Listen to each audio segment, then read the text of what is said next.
Olá para você que acompanha o USCS Consciência, um programa que busca profissionalizar o campo da divulgação científica e dar visibilidade a projetos desenvolvidos na Universidade Municipal de São Caetano do Sul.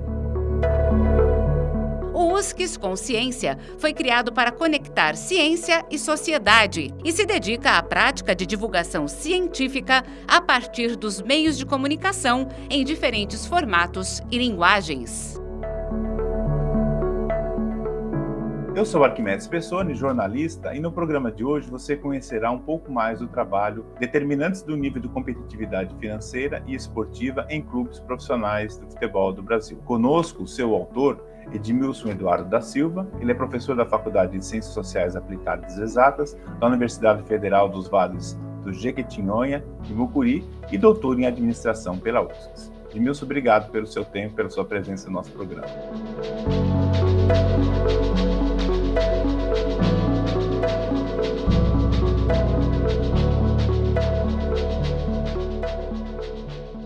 Obrigado pelo convite, agradeço. E aí vem a primeira pergunta, papo de boleiro, né? Como é que surgiu a temática da pesquisa e por que essa atração pelos números de futebol? Primeiro, assim, eu sou torcedor do Atlético Mineiro e eu gosto muito de futebol. A minha esposa até brinca comigo que eu acabo de assistir o futebol e quero ver os comentários. Então, assim, eu sou um admirador do futebol, primeiro torcedor e depois admirador do futebol. Quando eu fui para fazer o doutorado aí na USCS, foi interessante por quê? Porque o meu projeto era mais com catadores de materiais recicláveis. Aí quando eu conversei com o professor Mar, pra você ter uma ideia, eu viajei 18 horas, que é de Teófilo Otoni, 22 horas de Teófilo Otoni até São Paulo, e fui conversar só para ter uma conversa com o professor Marco Pinheiro. E aí ele falou assim, olha, eu tenho um diálogo aqui muito interessante com o professor Mourão, né, da Universidade do Minho de Portugal, e ele trabalha com questão do futebol. Aí a primeira coisa que ele me fez a pergunta, você gosta de futebol? Eu falei, gosto. Bingo.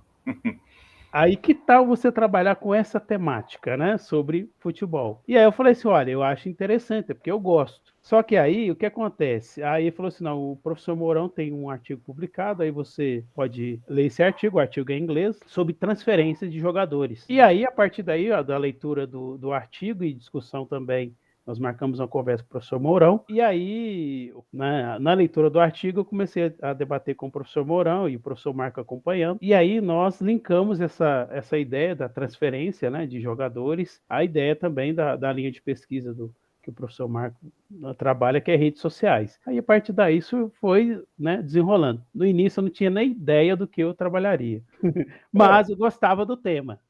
Isso é bom, porque o doutorado já é, aspas, um sofrimento. Se você fosse estudar uma coisa que não fosse prazerosa, ia ser horrível para você, né? Mas, não, enfim, sim. Você pelo menos achou alguma coisa que você gostou. E quando era futebol, aí eu vi, o outro desafio também é o seguinte, no campo esportivo, eu fui percebendo que no Brasil não existem estudos, não podemos mentir, mas na área de gestão, de administração, tinham poucos. Mas fora do Brasil, por exemplo, na Europa, é muito comum você ter vários trabalhos, principalmente utilizando de modelos econométricos, modelos estatísticos, para tentar compreender, por exemplo, por que um clube é mais eficiente do que outro. Então, que variáveis que poderiam compreender, por exemplo, por que o Real Madrid tem 13 títulos da Champions League, por exemplo, é um exemplo, né, que é um clube que é muito... Por que eu até brincar, por que o Bayern é tão hegemônico na Alemanha, mas não é hegemônico na Europa? Então, assim, tem vários estudos, inclusive desses clubes da Premier League, eu tenho mais. Estudos, principalmente, verificando que variáveis ali contribuiu para que aquele clube fosse mais eficiente esportivamente e financeiramente. Tanto é que um dos argumentos que eu utilizo na tese, que eu achei super interessante, que um autor diz o seguinte, que eficiência esportiva gera eficiência financeira. E de fato é, porque muitos clubes não precisam ganhar campeonatos, eles precisam estar bem pontuados e terminar bem os campeonatos. Para que possam gerou uma boa pontuação, gerou recurso financeiro. E aí eu comecei a fazer essas leituras e eu achei isso, nossa, tem um campo muito bom aqui para poder trabalhar, principalmente depois de ter as aulas, né, e da USCS, que por sinal são muito boas. Eu de antemão já estou dizendo que gostei demais da forma como a USCS o programa trabalha as suas disciplinas, né, principalmente na área quantitativa, né, que é com o professor Leandro e a professora Carminha. Eu brincava que a professora Carminha fazer pergunta, menos você, Edmilson, não responde não. Porque eu sempre fui um amante da estatística. Então, na minha graduação, pra você ter ideia, foi métodos quantitativos, eu fui reprovado primeira vez. Depois eu falei assim, deixa eu estudar aqui, que para ver se... Depois eu virei a página, assim, dediquei tanto essa parte de estatística, que depois eu fiz estatística para pós-graduação no Departamento de Exatas da UFLA, e depois fui fazer o mestrado. No mestrado não explorei tanto essa parte. Mas o doutorado da USCS encaixou muito bem essa parte quantitativa. Eu falei, então agora sim eu posso explorar. Tanto é que em 2003, quando eu formei na graduação, o meu TCC também, eu trabalhei com estatística básica, mas trabalhei. E aí, a partir daí, foi despertando interesse, e aí a USCS, eu brinco que a USCS, ela tipo assim, eu tinha algo adormecido, essa vontade de explorar uma parte estatística, né, um trabalho, um estudo, como a USCS diz na pesquisa quantitativa, e a USCS simplesmente aflorou isso aí para mim. E foi interessante, casou bem. No seu trabalho, você comparou índices que demonstram o grau de competitividade de clubes de futebol, né? Então, você falou sobre análise envoltória de dados e fronteira estocástica, né? Como instrumento de gestão e planejamento financeiro e esportivo dos gestores dos clubes profissionais. Você pode explicar, troca em miúdo, como é que funciona isso daí? Dá um exemplo para quem não leu entender. Entendeu o seguinte, a análise envoltória de dados, fronteira estocástica e depois regressão quantílica são técnicas para você entender essa competitividade financeira. Então são técnicas, a análise envoltória de dados, a gente fala assim que é uma técnica, não é estatística, ela é matemática. A regressão quantílica e a fronteira estocástica são consideradas já estatísticas, tá? Então eu utilizei de uma técnica matemática e duas técnicas estatísticas para poder compreender que fatores, ou pelo menos aqueles fatores que eu selecionei para minha tese, contribuiriam na explicação da competitividade financeira e esportiva. Não sei se eu fui claro assim, se eu consegui entender. Aí o que acontece? Aí a competitividade financeira e esportiva, eu tinha que, na administração, nós temos que operacionalizar. O que é isso, operacionalizar? Como eu vou medir isso? Aí, de acordo com as discussões e também, né, com o desenrolar da tese, eu escolhi, o lucro operacional, por exemplo, pode ser uma forma de você medir competitividade financeira. O giro de ativos também, perfeito? Olha, pontuação, percentual de pontos em relação ao campeão, competitividade esportiva, certo? E aproveitamento de pontos no campeonato, competitividade esportiva. Então, esses quatro, como podemos dizer, essas quatro variáveis, me ajudaram a compreender de forma operacional essa competitividade financeira a partir do valor do giro de ativos e do lucro operacional. E competitividade esportiva a partir do aproveitamento de pontos do clube no campeonato e o aproveitamento de pontos em relação ao campeão, que também foi outra. Não sei se eu consegui ser claro para você aí. Sim. E para o leitor também, ou para quem vai nos ouvir aí. O seu universo de pesquisa foram os clubes de futebol profissional que participaram ao menos uma vez do Campeonato Brasileiro da Série A de 2015 a 2018. O que os resultados apontaram para você? Assim, basicamente, quem era o mais bem gerido na época e o porquê? O que é o interessante, né? O ponto-chave da minha tese é o seguinte, a transferência. Ou seja, o que eu, juntamente com o meu orientador e co-orientador, pensamos? Vamos analisar o seguinte, será que o clube, aí tem dois nomes que a CBF coloca, clube como cessionário e como cedente. O que é o cessionário? Aquele que recebe jogador por meio da transferência. E clube cedente é aquele que cede jogador. Só que aí existem duas formas que os clubes utilizam para poder formar seu plantel de jogadores. Um é a transferência, que para alguns autores transferência envolve recurso, e o outro é o empréstimo. Como o professor Marca da área de redes sociais, nós pensamos o seguinte, vamos mais olhar pelo empréstimo, por quê? O que acontece com o empréstimo? O jogador, ele joga por um clube e ele tem relação contratual com o outro. Um exemplo é o seguinte, o Luan, não sei se você gosta de futebol, mas... Sim. O Luan, que foi o rei da América, do Grêmio, ele foi vendido para o Corinthians. Ele não está tendo bom desempenho. O Corinthians já teve um momento de oferecer o Luan como empréstimo, pagar o salário dele para ele ir para outro clube. Por que isso é interessante? Por causa são várias estratégias. Uma delas é valorizar o jogador. De repente, outro clube ele possa se ambientar, ter um melhor desempenho, aí o clube o vende, ou seja, valorizou aquele jogador. É uma estratégia. A outra, quando o jogador é novo, para o jogador ganhar experiência. E aí volta com mais, como a gente fala, com mais experiência para o clube de origem. Isso, mais bagagem. Então, o clube de origem, muitas vezes, ele faz essa estratégia de empréstimo. Ele paga o salário do jogador, ou seja, tem o custo de pagar, mas o jogador joga para outro clube. Um dos problemas que acontece, você deve ter visto, é que no contrato, às vezes aquele jogador não joga contra o clube de origem. Sim. Né? Alguns criticam, mas eu acho certo. Assim, do ponto de vista da gestão, eu pago o jogador, ele joga por exemplo, o jogador do Corinthians joga no São Paulo, um exemplo. E aí, quando o São Paulo vai jogar com o Corinthians paga aquele jogador, ele pode ter pelo menos algum benefício. Ou não joga ou paga para jogar. Ou paga para jogar, que foi o caso do Rodinei. Não sei se você lembra do Inter, no Internacional, que pagaram um torcedor, né? Por isso que é interessante o futebol, porque ele tem uma crença, uma paixão que você não consegue entender. Como é que uma pessoa pagou 5 milhões, foi um torcedor, pagou 5 milhões pro Rodinei jogar o Inter contra o Flamengo, e o Rodinei foi expulso. Foi um mau investimento.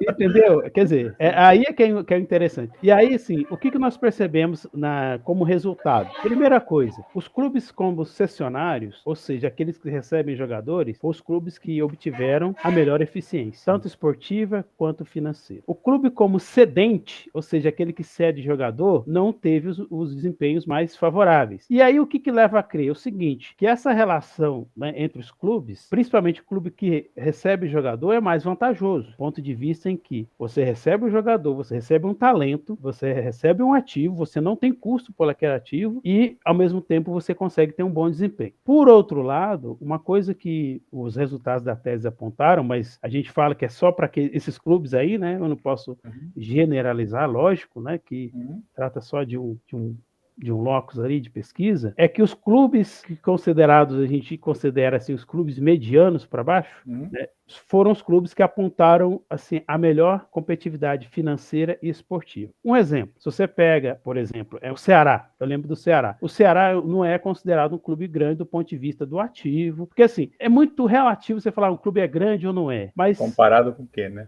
Com o quê? A gente não realidade? Tem isso, não tem uma referência. Mas no Brasil, eles comparam, por exemplo, tem os clubes, os 13, né? O clube dos 13. Aqueles 13 são considerados grandes, os outros não. Embora eu acho que o Ceará não está lá, mas acho que o Bahia está. O Ceará, por exemplo, é um clube que teve um bom desempenho. Por que é que ele teve um bom desempenho? Primeiro, o custo para o Ceará participar do campeonato é bem menor que o Flamengo, que o Atlético Mineiro, que o Palmeiras. E, consequentemente, o resultado que ele for galgando, por exemplo, ele terminou em terceiro no campeonato, beleza, terceiro lugar no Campeonato Brasileiro para o Ceará é ótimo. O Fortaleza é um exemplo agora, né? Que o Fortaleza terminou em quarto lugar e está na Libertadores. Só dele participar da Libertadores, financeiramente para ele vai ser ótimo. E esse ganho esportivo, vamos dizer assim, que ele teve, vai gerar um bom resultado financeiro para ele. Então, dos resultados da minha tese, que eu sempre falo é o seguinte: clube, que a gente considera clubes grandes, tem que participar dos campeonatos e ganhar. Os clubes considerados menores, a participação deles já é considerada relevante, do ponto de vista em que, se ele terminar com uma boa posição no campeonato, ele vai ter bons recursos e com esses recursos eles vão conseguir gerir bons elencos. Pelo menos é uma das coisas que eu achei interessante da minha tese. E aí, os gestores, até coloco lá no resumo, os gestores têm que ficar muito atentos, principalmente nessa questão de ceder jogador. Por quê? Se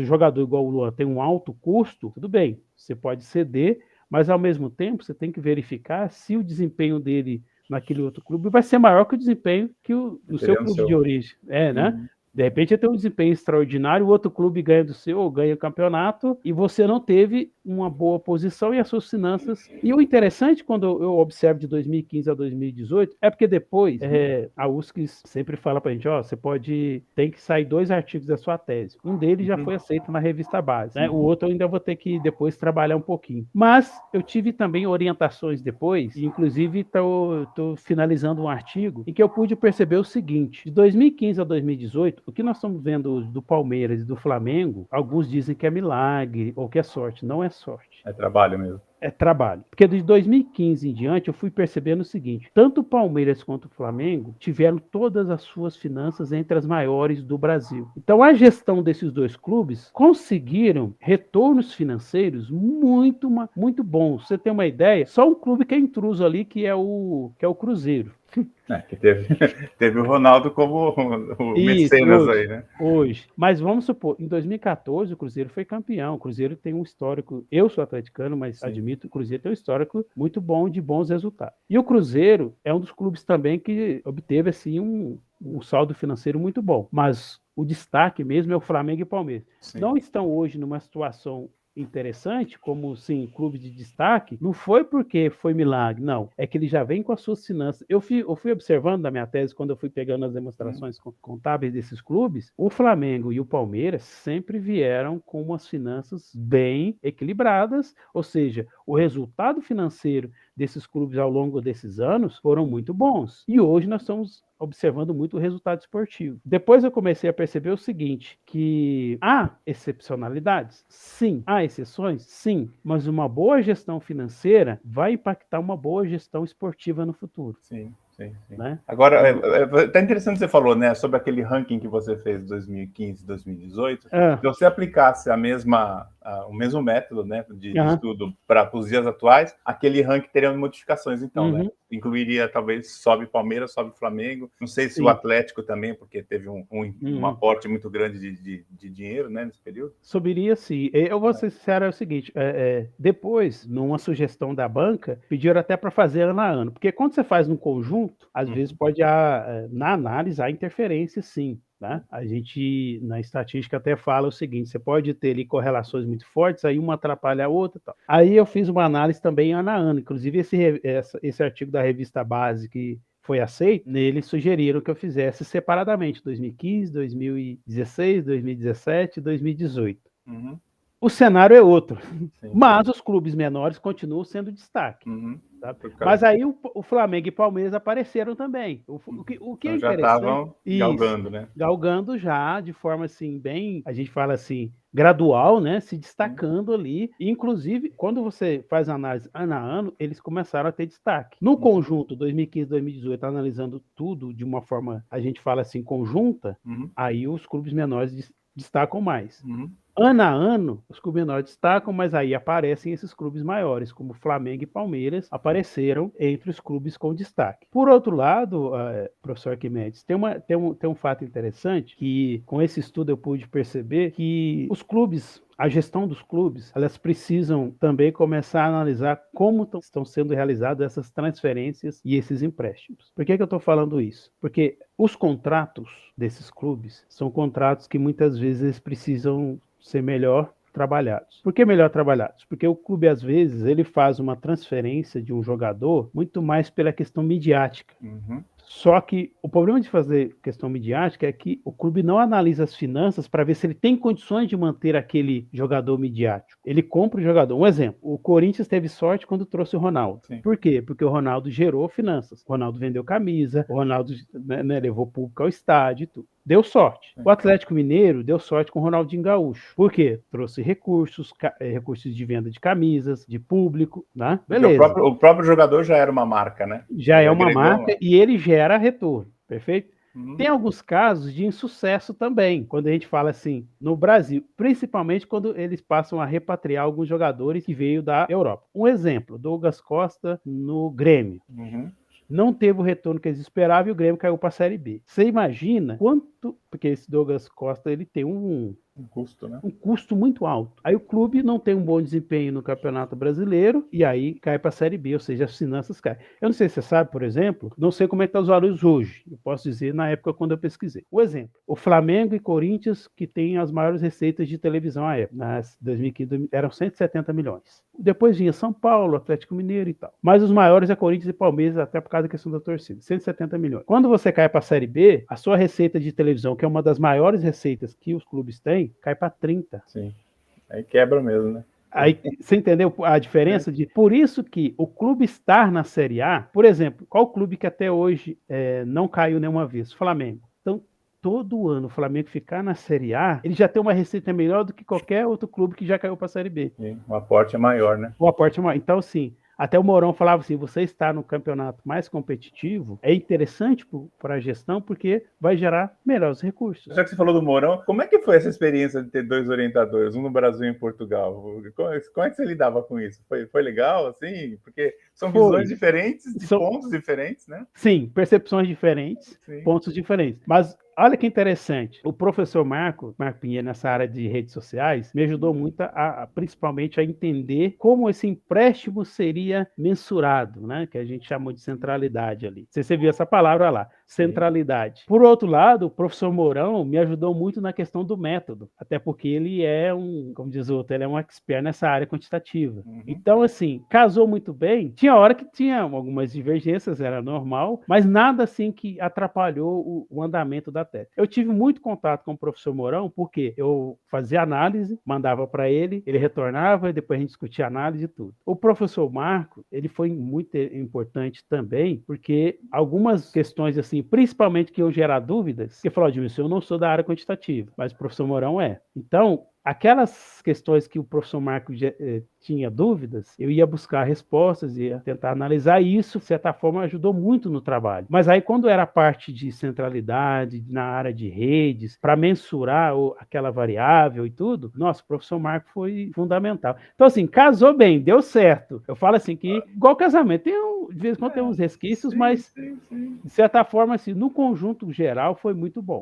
Você já estava na vanguarda. Os portugueses no futebol, o Palmeiras hoje foi primeiro, né? Na verdade, foi o Jesus, o primeiro que acabou saindo, né? Mas veio hoje o Abel, e você já tinha um português cuidando de futebol, né? E não sabia que ia ter esse sucesso todo, né? Que não, hoje temos sim, é verdade. E é interessante, por quê? Porque na Europa, assim, estudar futebol, para alguns autores, né, é muito comum, e o professor Mourão falava com muita propriedade. Ele tem muitas publicações, né, sobre isso. Então, assim, foi interessante porque foi um universo que eu gosto do futebol, mas, do ponto de vista da pesquisa, eu não tinha explorado ainda. E foi, assim, interessante porque, assim, tem hora que eu falo para alguns colegas, inclusive, eles falam, mas sobre futebol? Eu falei, sim. É sério? Sério? É sério mesmo, né? Esse é sério mesmo. Até porque, assim, eu acho um campo muito interessante. E depois, pra você ter uma ideia, eu tive o Agnaldo, que até foi doutorando aí da USCS, né? Foi um grande amigo. Nós publicamos um artigo e tem um contador que faz tipo uns podcasts, uns programas assim, entrevistou ele, né? Por causa do tema. E essa pessoa trabalha muito nesse campo esportivo. É contador, trabalha no campo esportivo. E é um campo, do ponto de vista financeiro, assim, profissional e financeiro, é um campo muito bom. Por exemplo, quando a gente fala de valores, por exemplo, você como profissional, jornalista, se você fosse jornalista de um clube, possivelmente seu salário não seria esse. Sim, com certeza. É um campo, assim, que o profissional é muito bem pago. Então vamos para essa área agora, você fala da repercussão do teu trabalho, né? Porque para alguns assustou o tema ter sido futebol, né? Porque acham que é uma coisa pouco séria. Mas, na verdade, você mostrou seriedade porque você utilizou ferramentas e métodos científicos para provar que o futebol é algo, né, que está vivo, que gera renda, que né, não é só paixão, né? É grana também, é business, né? Como é que foi a repercussão do teu trabalho para as pessoas? Além do fato de estranhar o tema, né? Mas assim, puxa, que legal, nunca tinha pensado nisso. Ou mesmo os boleiros, né? Não sei se você conseguiu repercutir esse trabalho para os clubes de futebol. Que é interessante esse método que você fez. Se for aplicado mesmo, vai trazer luz sobre muitas coisas que nunca perceberam, talvez, não? É o que eu disse. Uma das repercussões foi até essa entrevista aí que o Agnaldo fez, né? Na época, eu acho que o rapaz conhecia ele e chamou ele para fazer essa entrevista falando sobre o trabalho, né? Porque, assim, a gente percebe que há trabalhos no Brasil e há poucos trabalhos sobre isso, né? Sobre esse tema. Quando eu falo para os meus colegas, inclusive da universidade, eles assustam um pouquinho mesmo. Não, mas trabalho sobre futebol? Eu falo, não, estou falando sobre gestão, né? Sobre gestão no futebol. Porque você tem muitos trabalhos na área da saúde, né? Sim. Fisioterapia eu vi muito, medicina, inclusive, assim, sobre desempenho do jogador, dos indivíduos, com todas aquelas variáveis na área de saúde. Mas na área de gestão, tanto é que você tem ideia, quando o professor Oliva chegou, ó, tá tendo aqui um prêmio. Tanto é que eu fui da segunda turma. Teve um prêmio só, e depois eu fui da segunda turma desse prêmio sobre futebol. E aí o que acontece? O professor Oliva falou, ó, tem esse prêmio aqui, quem sabe o Edmilson não possa, né, participar. E aí, por exemplo, na área de gestão, você percebe que não tem muitos. O prêmio, ele foi para o Brasil inteiro. Tinham 25 teses sobre futebol. Só que aí, lá eles dividem por linha de pesquisa. A minha foi sobre, eu tenho até aqui, ó, gestão e administração do futebol e suas derivações. E aí o que acontece? É interessante isso porque é muito pouco explorado essa parte da gestão do futebol, ou gestão administrativa do futebol, que eles colocaram aqui. E você ganhou o prêmio ou você foi só indicado? Porque eu não sei o final da história. Olha, Aqui é o seguinte, na linha de pesquisa sobre gestão e administração do futebol e suas derivações, a tese ficou em primeiro. Ah, então sim. Ok. Aí, no geral, ela ficou em sétimo. Só que aí eu fiquei muito satisfeito, por quê? Porque nós competimos, aí eu falo assim que a USCS tem eu acho que a Universidade Municipal, pode falar a verdade, no Brasil, quando eu falo, é pouco conhecida, né? Mas competimos com a Universidade Federal do Rio Grande do Sul, com a própria USP. Sim. Você imagina... É a força das letrinhas, né? É, a força das letrinhas. E é interessante porque eu falei assim, olha para você ver, eu até na época eu mostrei pro meu amigo quem estava competindo nessas teses. E a gente sabe, eu acho que das municipais eu acho que era a única. A única que estava lá no bolo. Eu brinco que eu falo o seguinte, a pessoa, mas foi o primeiro na sua linha. Ótimo, foi o primeiro na minha linha, foi o sétimo no geral. Mas eu falo assim, o interessante é o seguinte, é você competir com os bons. E lá tinham gente bons. Sim. Né? E você vindo da universidade municipal, né, um doutorado da universidade municipal, e você conseguir, né, ficar entre os bons... Já é o prêmio, né? Já é o prêmio, né? Você tá no clube, a gente fala assim, no clube dos seletos. Sim, você tá no clube dos 13 lá, né? Isso, eu tô no clube dos 13, né? Tá na Série A, tá vendo? E outra coisa, esse concurso, Prêmio Brasil de Tese e Dissertações sobre Futebol, edital 1 de 2020, então o primeiro edital foi em 2019, aí teve um edital em 2020, e foi organizado pela Secretaria Nacional de Futebol e Defesa dos Direitos do Torcedor, da Secretaria Especial do Esporte do Ministério da Cidadania. Então, assim, eu até falo pro pessoal, falei, olha, nós concorremos lá no CERN, né? Lá no governo federal. Então, assim, foi muito bom saber que, pelo menos a tese... Por que eu falo isso com muito orgulho? Porque teve teses que foram reprovadas. Sim. Teve uma régua aí, né? Teve uma régua. Então, assim, né, obtiveram teses que foram reprovadas. E aí eu falo assim, se a minha foi aprovada, já é um prêmio. Claro. E ficar entre as melhores já é outro prêmio. Sim, reconhecimento de qualidade. De qualidade. Então, mas esse reconhecimento é que eu falo. É do aluno? É do aluno, mas também é do programa. Sim. Programa, dos orientadores, enfim. É o time, né? É o time, é isso aí. Tá certo. Esse foi o USCS Consciência, programa sobre pesquisas realizadas na Universidade Municipal de São Caetano do Sul. Este episódio teve a apresentação de Arquimedes Pessoni e trabalhos técnicos de Márcio Roberto do Nascimento Filho. O USCS Consciência é uma produção da Coordenadoria de Comunicação e Universidade de São Caetano do Sul e pode ser acessado no canal do YouTube da USCS e nos aplicativos de podcast. Você encontra o USCS Consciência nas redes sociais Facebook e Instagram.